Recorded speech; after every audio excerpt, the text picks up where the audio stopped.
All right. I think we're on and we're recorded, so we'll begin. Hello, everybody, and welcome. My name is Aaron Essery, Assistant It's Extension. already started. Yeah, we're started. Assistant Extension Specialist for Viticulture Enology here at Oklahoma State University. And today we will talk about fungal diseases and spray programs. Before I begin, I should give credit. I took a lot of information from Virtual Viticulture Academy with Mr. Fritz Westover, and also I pulled a lot of information from fungal diseases from the Grape Grower's Handbook written by Ted Goldammer. So just wanted to acknowledge them. So I'll start with fungal diseases. Or no, I'm sorry. I'll start with spray programs. I was looking somewhere else. I'll start with spray programs first. So creating a spray program. It's good to understand grapevine growth from bud break to early growth to flowering, fruit set, and more growth, because it grows all summer long. Understand the critical times for diseases, which is usually spring around bud break, 6 weeks after bud break, or 6 weeks after flowering. Understand that prevention is key. When you're spraying these fungicides, it's important to know that you're spraying preventatively. You should not spray once you see the disease, although that happens. I've done that myself, but it's best to spray in anticipation for an outbreak.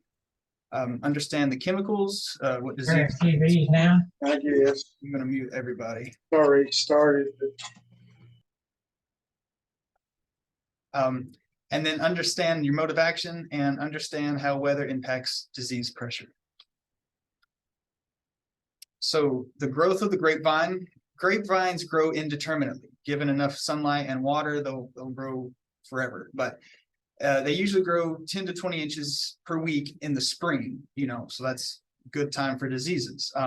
Early spring fungicides will cover young shoots, but then the shoots will grow, and then you have new growth that's not protected. This is what it means that vines can outgrow fungicide sprays, especially if they're just protectants. If they're systemic, that's a little bit better, but if they're just blanket protective fungicides, contact protective fungicides, grapevine growth, they can outgrow the fungicide, developing flowers and rachis. And then most critical times for disease control is 2 weeks pre-bloom, 6 weeks post-bloom. That's usually the best time or worst time, however you look at it, for diseases. So types of fungicides. There's protectants, which is surface only, contact, there's systemic, which gets absorbed into the plant. There's systemic post-infection, which is really no different than systemic, but post-infection means that the disease is already present. Let's say you're out scouting and it's like, oh, I see powdery mildew. Spray a systemic, that'll get absorbed in and hopefully help control. And then there's eradicants, and eradicants are not at all ideal. That's eradicant fungicides is spraying to kill the disease, which again, not the best position to be in, but I feel like everyone's been there, so it happens. So protected fungicides, again, just coats the plant surface to protect against the fungus. It's done preventatively, and the best position to be in. You want to spray preventatively. So but protective fungicides are only as good as your spray coverage. So when you are spraying, you need to make sure you are getting good coverage, good penetration. You're hitting all parts of the canopy. Again, the plant will outgrow the protection. So if you spray, in early April, you're going to have to go back again and spray in late April. Fungicides can be washed off in the rain too. Just be cautious that with an inch of rain, 50% of a contact protective fungicide can be washed off. So that's just the case of how it is. Some protected fungicides down below: Zyram, diathane, copper, captan, quintet, and sulfur. Okay, systemic fungicides. So these are fungicides that get absorbed into the plant.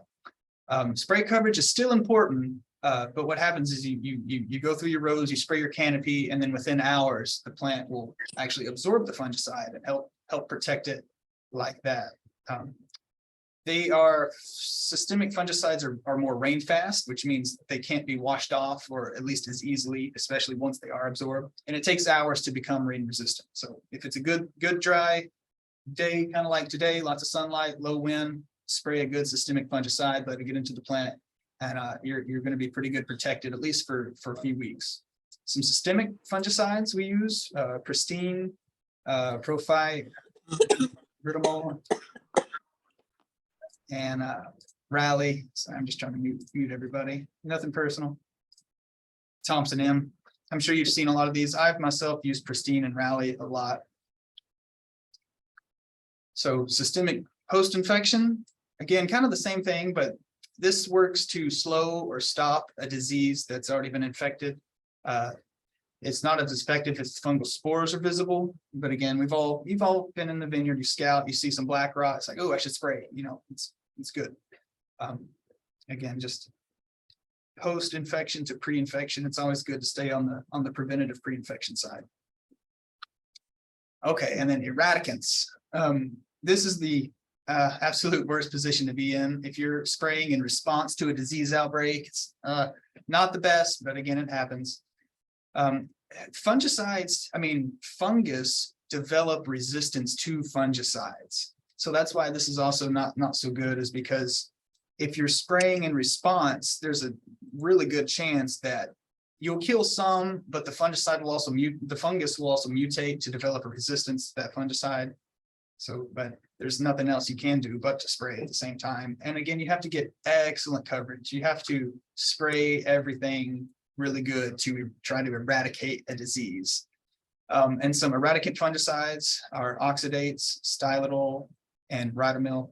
I've never used these before actually, but I'm just looking them up, and these are oxidate and stylidols are pretty good at eradicating. Your modes of action. Fungicides use different modes of action to kill or prevent fungus, in different ways. And again, fungus are pretty good at developing resistance. So it's important to always change your mode of action at least every month or so. If you're just spraying Pristine and you're always spraying Pristine, it's Pristine, Pristine, Pristine, Pristine, by the end of the growing season, fungus has developed a resistance to Pristine. So then you got to switch. That's why you switch your modes of action. You got to go to something else, Captan or Rally, or just something that's different than that mode of action. And all the mode of action, all fungicides are on the label. So just read the label, see the mode of action, note it, spray it, and then 2, 3, 4 weeks later, change the mode of action, change the fungicide, and it will help kill resistance. You see. Some examples, modes of action right there. There's respiratory inhibitors, there's sterile biosynthesis inhibitors, and then there's multi-site activity and these are just ways that the fungicide works to inhibit or kill the fungus. Fungicides with low resistance, sulfur, diethane, Captan, Zyram, copper, stylidol, and oxidate. I've used Captan and diethane personally, maybe Zyram too, I don't recall, but diethane's really good, but it has a 66-day post harvest interval. I'll get to that in a minute. So you want to use diethane early, in the season. Weather impacts. Again, rainfall. Rain spreads fungal spores and also washes off surface fungicides. So, spray.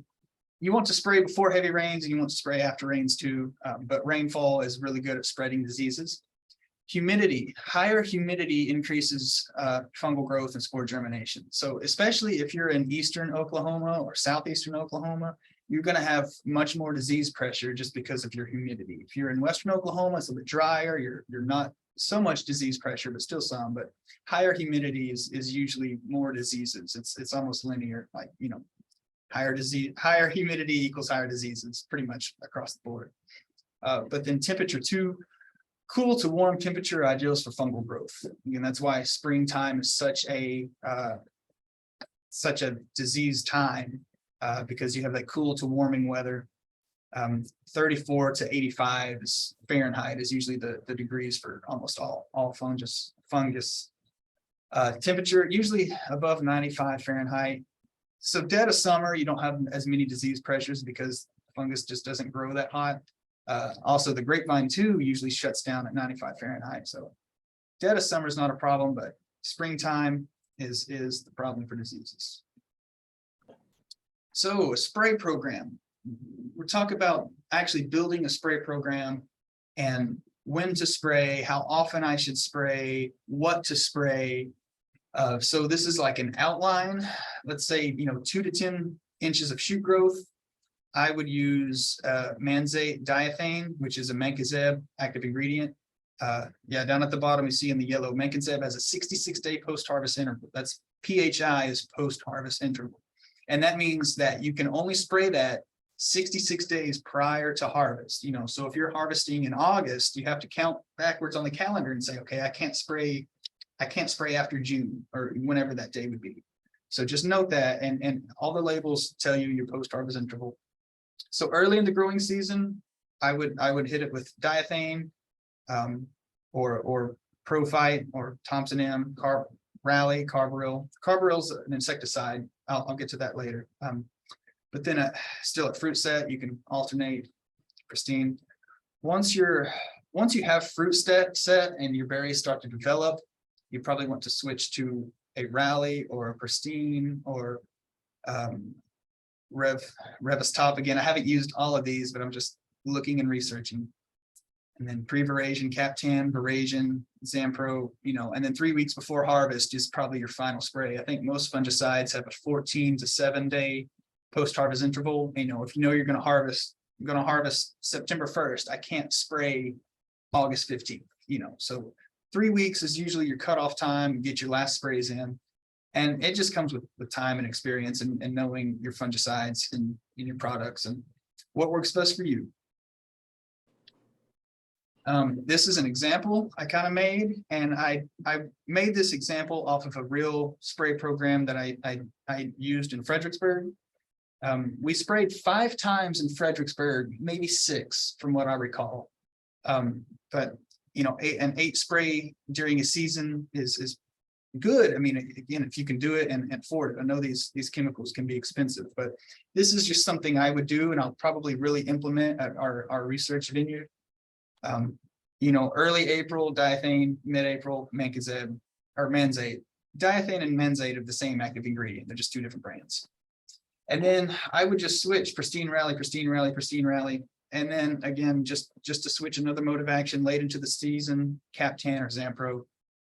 You see that I have Carbaryl on each of these sprays, or Carbaryl, however you want to pronounce it. Carbaryl is an insecticide, but it also is a really good surfactant too, at least in my experience. So I've always mixed insecticides with a fungicide, especially Carbaryl, and Carbaryl acts as a sticker spreader. It acts as a good surfactant to help that Pristine or Rally or Captan really stick to the canopy, stick to the leaves, stick to the spray coverage, and that helps. I have an imidacloprid in here. That's for Pierce's disease. I've heard Pierce's disease isn't a problem here, but I don't know if it's just maybe a lack of yet to be found, because it's pretty prevalent in Texas. Now, it's also prevalent in humid areas too. It's not such a problem in Panhandle, but here kind of in Stillwater, it's in between. It's not totally arid, but it's not absolutely humid either. So, but I would do an imidacloprid through chemigation if you want. That's through your irrigation line. You can actually pump it through a Venturi pump through your irrigation system, and it gets taken up through the roots systemically. So that one's imidacloprid is put through the irrigation lines. Again, this is just an outline. If you're in a drier, less humid area, you might only spray 3, 4, 5 times. If you're in a wetter, more humid area, you might spray 8, 9, 10, 12, dare I say 20 times, but sometimes that's what it takes. Okay, spray program don'ts. I was researching and looking this up. Again, this is just what I found off the online. But some things you shouldn't do. You shouldn't mix Captan with oils, nor apply them 14 days of one another. I didn't know that. You shouldn't use sulfur 21 days within an oil, or apply sulfur at temperatures above 95 Fahrenheit. I didn't know that, just looking it up. This one I thought was pretty interesting. The fungicide called Pristine. It says to not apply that to Norton, Chamberson, and Norate grapevines. I don't know. That's just what I found. Maybe I can try it as a research and spray maybe 1 or 2 Chamberson vines here at our vineyard with Pristine just to see what happens. But I don't know. This is what I found online, and I just want to pass it on. You can look into it yourself. Or if you have Chamberson and you've sprayed Pristine, please tell me. I don't know. It's good not to mix Ranman with a surfactant. For some reason, that fungicide just doesn't like surfactants. And then obviously don't spray at harvest. If you're going to harvest on Saturday, but you think, oh, I should get a spray in today, or the Monday before, like don't ever spray at harvest. Cut your sprays 3 weeks, 2 weeks before harvest. Again, your fungicides have a post-harvest interval, but just be smart. Never spray at harvest. And then keep a spray record. It's the law. You have to keep a spray record for 2 years for each product you use. So if you spray Pristine Rally and Carbaryl at the same time, you have to record it down. And if you do it a month later, you have to record it. Keeping a record helps make decisions for future sprays too, especially just as you go throughout your growing season. If you sprayed really well and you saw 0 diseases, that's awesome. Replicate that the next year. If you sprayed, still you thought you sprayed good, but you saw some outbreaks here and there, remember that for next year. You can kind of change your program. And then keeping a record, again, it's just smart. So keep a record of all your sprays and never spray near honeybees. That's a big one. I have to say that. Don't spray near honeybees. They're endangered or becoming endangered, or it's just don't spray near honeybees. Just don't do it. Okay, so fungal diseases. Now I'll move on to the actual diseases and what they look like and their timing of inoculation and stuff. I picked what I think are 6 common vineyard fungus, which is black rot, botrytis bunch rot, downy mildew, anthracnose, phomopsis, powdery mildew. And I think I've seen each of these in a vineyard at one point in time or another. In parentheses is their Latin name. I'm not going to try to pronounce them, but these are the common vineyard fungus. So black rot will attack pretty much every part of the grape, of the grapevine: leaves, petioles, shoots, tendrils, and berries. All Vitis vinifera varieties are susceptible. Totally. If you're growing European, you're likely to get black rot if you don't have a good spray program. Lesions appear as tan, circular to irregular shaped leaves on spots. So despite the name, they're actually brown, but the fruiting bodies I think are black. That's why it's called black rot. But it appears that bottom left corner as just a brown speckled lesions on the leaves, on the rachis, on the petioles, on the shoots. Black fruiting bodies of the fungus are usually visual inside the margins. So even though it's a brown spot, if you look inside that spot, you'll see a black ring. That's black rot. For fruit on the right, it looks like that: tiny reddish brown circular spots, and they just, it just deteriorates the berry. So this is called black rot, and it's pretty common. Usually early in the season, April, May. The disease cycle. The fungus overwinters primarily on grape clusters, mummified grape clusters, which is another reason why it's important to get rid of all your clusters after harvest, or during the pruning season. All of it. Get mummified clusters out of your vineyard. Spring rains and dews trigger the release of spores. So ascospores are cause the primary leaf and blossom infection. 80 degrees Fahrenheit is the optimum temperature for fungal infection and can happen as little as 6 hours in leaf wetness. So a really good spring day when it's warm, 80 degrees, and it's humid and it's rainfall, black rot's going to come out. It's just, that's what it does. Management for black rot. Again, remove mummies from your vineyard. I need to take that advice myself, because I did see some mummies in the vineyard the other day when I was out there. Always good to remove those. Improve canopy airflow. Of course, we always talk about, your canopy during the growing season. And that's a reason. The more airflow you have through your vineyard, the better it can dry the leaves, and there's less humid. Because as you know, especially if you grow grapes, inside of the canopy is a microclimate. It could be very humid, and it's really good for disease infections. Again, fungicide spray should be used to prevent the infection. So spray early and spray often and as much as you can. Well, not as you know what I mean, by as much as you can. Spray what's good and appropriate.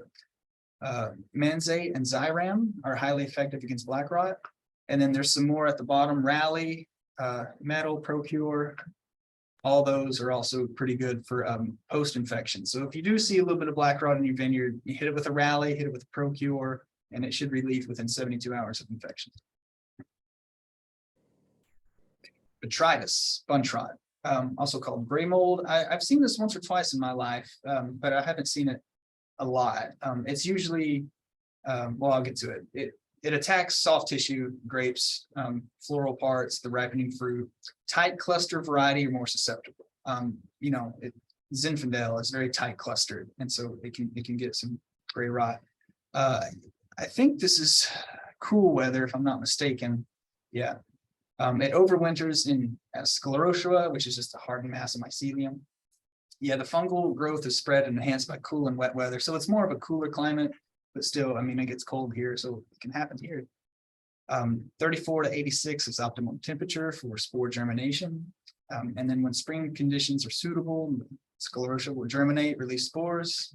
All spring, cool spring weather is triggers botrytis. Management of run trot, again, increase the canopy airflow whilst reducing humidity is beneficial. Shoot positioning and removing leaves from the fruiting zone helps because this is a cluster disease. Fungicide applications for botrytis is preventative. Again, all these are preventative. Most important during bloom. And then again, pristine and elevate are two good fungicides for botrytis. Downy mildew. So this is one that does happen as well. This attacks young leaves as well as flowers and fruiting clusters. Primarily disease for warm, humid regions. So here is a good candidate for downy mildew. Vitis vinifera are much more susceptible than hybrids. Vitis vinifera are totally disease prone. Infections are common on foliage, especially for young leaves. And then I have pictures there, what it looks like. On the top right, it has this mosaic yellow look. That's just what it looks like. But on the underside of the leaf, you have these downy growths of white fungus, mycelium, I guess. Of course, yeah, it is. But it's the difference between powdery mildew and downy mildew is that downy mildew is always on the underside of the leaf. So they first appear as light yellow mosaic looking spots on the top side of the leaf. But if you flip the leaf over, you'll see that white mycelium, that is the fungus, that's downy mildew. And that's the giveaway. Powdery mildew will be white all across all parts of the grape, but downy mildew will only appear on the underside of the leaf. So the fungus overwinters as dormant spores and infected leaves, and in the spring they germinate and are blown by the wind. Primary infection requires rain and temperatures above 52 Fahrenheit. So again, springtime, spring rains, spring warmth, downy mildew will begin. Management for downy mildew, canopy airflow. Again, just make sure your canopy is not overgrown. Make sure it's managed well. Canopy airflow to promote dryness, and then apply fungicides 2 weeks before bloom and continue to apply 2 weeks after fruit set. So again, early spring growth, bud break, 2 to 10 inch shoot growth. You see little flower clusters starting to form. You want to spray for downy mildew. Rhymodil, mancozeb, prophyte are all good fungicides for downy mildew. And you just incorporate them into your spray program. Anthracnose. So anthracnose attacks all part of the vine. Stems, leaves, petioles, tendrils, young shoots, berries. Anthracnose will hit all parts of the vine. Occurs primarily in very wet years. Young leaves are more susceptible, and it looks like the bottom middle picture is just brown. It's a brown pinhead spot that quickly enlarges into a circular patch. The thing about identifying anthracnose is that it's always circular, especially you can see on the right picture, the berries there, the clusters. Anthracnose will always appear circular, and that bottom line there, bird's eye spot is kind of the nickname, I guess some people say, but anthracnose is always circular. On older wood, infections can look like small craters. On the bottom left is a picture on I guess that's some green tissue, but it's like a sunken crater, not to be confused with phomopsis, which is elongated, but anthracnose is circular, brown, and sunken. And it's, and good to be able to identify these so you know what to spray, even though if you see it, it's too late to spray, but this is what it looks like nonetheless. So anthracnose overwinters on infected canes is sclerotia. In the spring, sclerotia germinate, produce spores. Cool, wet weather in the spring and early summer are most favorable. Some management techniques for anthracnose. You can prune out infected wood actually at dormancy and remove all infected wood prior to bud break. So if you actually spot it in your vineyard now, you could, well, wait till pruning, but no, you can cut out anthracnose, get rid of it, drag it away from your vineyard and burn it. And then apply fungicides during dormant cutting. I've heard of people that will actually prune and then spray. They'll prune, as soon as they're finished with pruning, they'll spray for anthracnose. Why not? Apparently that's a good thing to do. Mancozeb especially, Captan, sulfur lime.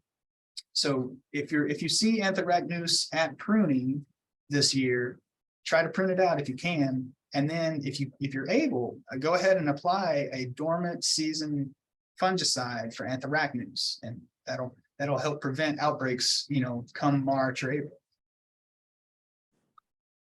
Phomopsis. So this is one that it's not, it looks similar, but the bottom right picture shows elongated lesions. So phomopsis has elongation, infection, and anthracnose is like a sunken crater.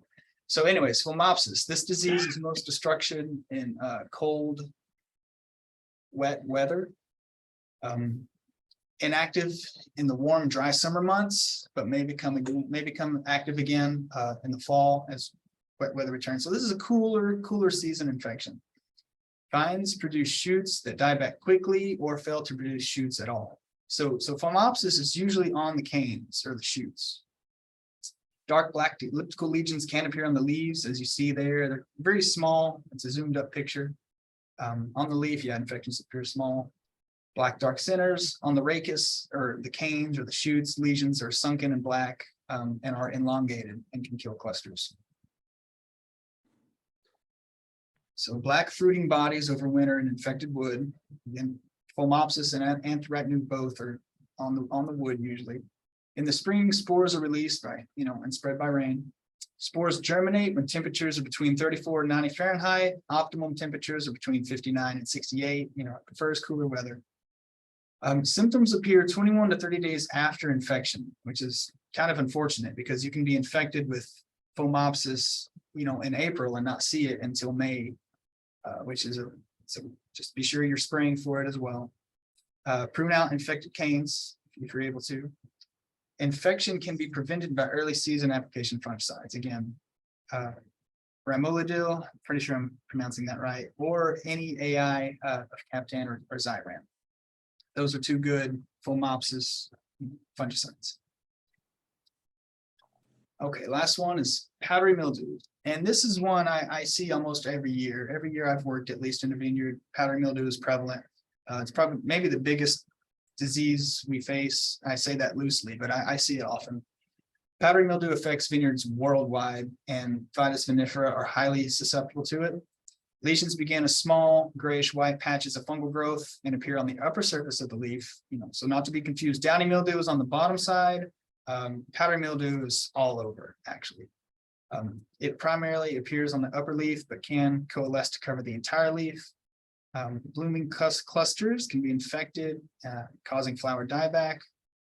And then severe infections can destroy a crop and affect the vineyard development itself. So if you have a severe outbreak of downy mildew, not only will it hurt your current season's growth, but the vines simply can't photosynthesize and have normal physiological function because the disease is so severe. So if you have a severe disease, you need to eradicate it because it's affecting next year's growth as well. It's affecting just the way the vine photosynthesizes and stores carbohydrates, and it can just ruin a vineyard. So spray for powdery mildew. I see it every year. Powdery mildew will overwinter in the vineyard and then release its spores in the spring. Again, nothing new there. Optimum temperatures between 70 to 85. So it's a warmer season disease. And sunlight can inhibit powdery mildew or PM. The disease favors the shade. Again, this is also important to have good canopy management because if you have a really overgrown canopy and you're not maintaining it, the disease, powdery mildew especially, can eat you up. So be careful and have good canopy airflow, shoot thin if you need, hedge, all that good stuff. And it's best to apply the fungicide preventatively rather than curatively. And again, Rally, Abound, or Stylidol are really good. Stylidol would be an eradicant, but Rally or Abound would be a good contact or systemic rather fungicide to help prevent the disease to even begin with. I think that covered everything. Again, just want to give some credit. A lot of information was from Virtual Viticulture Academy, Mr. Fritz Westover. And then I pulled a lot of disease information from the Grape Growers Handbook written by Mr. Ted and Goldhammer. I think that's all. That concludes the presentation. So if we have any questions, I'll stop the recording and we can share. Let's see here. Let me stop my recording though.